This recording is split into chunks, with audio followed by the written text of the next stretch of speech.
The IT contracts market has been very, very busy this year, despite the challenge of COVID.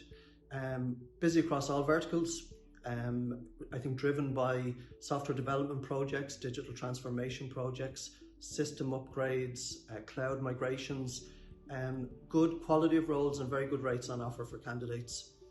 Also, I think the work from home, that transformation to more hybrid and remote working generated a lot of roles around support, operations, infrastructure, cybersecurity. So despite the challenges, a very good year. I think 2022 will be a continuation of this year. At the moment, we're extremely busy. A lot of clients have fed back that they expect next year to be a busy year.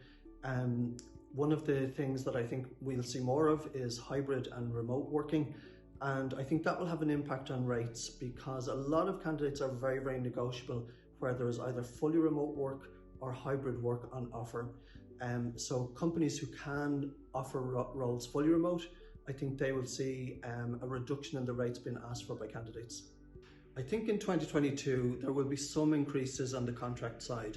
There are some areas where demand constantly outstrips supply. So some areas around software development, cloud migrations, DevOps, cybersecurity, some data roles. For those roles, candidates can be in the driving seat and sometimes they can set their own rates.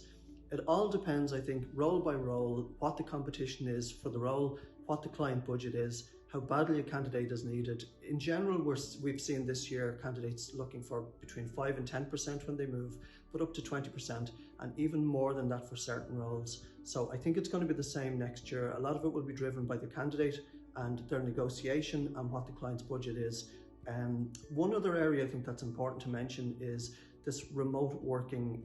Candidates we found this year are very negotiable, particularly for fully remote roles. It allows them to live outside of Dublin or the major cities, and therefore they will negotiate heavily. So we've seen candidates not pushing on rate where roles are remote. There's one other area as well that I think it's important to mention, and that is around the renewal of contracts. So when contracts have been renewed this year, we haven't seen candidates asking for increases. So they've tended to sign contracts at the same rates that they earned last year. And I'm putting a lot of that down to just the remote working. They're working remotely. Maybe they're saving a little bit of money and then the rate is not that important to them. The areas that I think are going to be busy next year are going to be similar to this year. Software development, particularly around Python, Java, cloud engineers, front-end development. I think cloud transformation is going to be very busy. DevOps, site reliability, those areas. Roles around data, so data science, data engineers, data analytics. Cybersecurity will be busy. And I think infrastructure and support, I think, are going to be another busy area next year. I think challenges for the contracting market in 2022 are going to drive from the COVID crisis primarily. Candidates are looking for hybrid and remote work now, and it's an important thing for them. I think clients who can offer fully remote roles are going to have a huge advantage, but at least to be able to offer hybrid working opportunities. I think also interviewing remotely is a challenge for both candidates and clients. On the company side, they have to deliver a good candidate experience. It's really, really important. They have to get across the culture of the company, what it's going to be like to work there. Candidates are not experiencing the walk through the office. They're not meeting people face to face. So they need that from the interview itself. So there's a challenge there how to deliver that.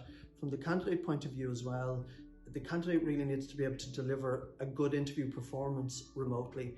It's not face to face. They do lose out on those interactions. So from the candidate point of view, they need to get better at remote interviewing. I think the third area is onboarding candidates remotely. So if a candidate is successful and starts a role, it's a difficult challenge for companies to onboard and train that person up, particularly junior candidates. They miss out on all of the interaction in an office. Often candidates have been working now a year and a half and they've never set foot in the office and never met their team face to face. And that's a real challenge for both sides. So I think clients who can learn to onboard and train candidates well will have an advantage. I think anybody who's considering contracting in 2022, it's going to be a really good time. There's a really good variety of roles. There's a good job flow. They'll have plenty of choice. Rates are very strong at the moment. In addition to the rates that are on offer though, contractors get very good tax advantages and they can tend to keep more of what they earn.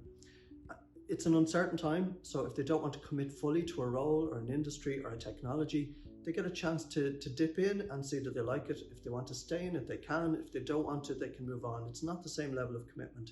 And a lot of people are targeting specific technologies or industries at the moment.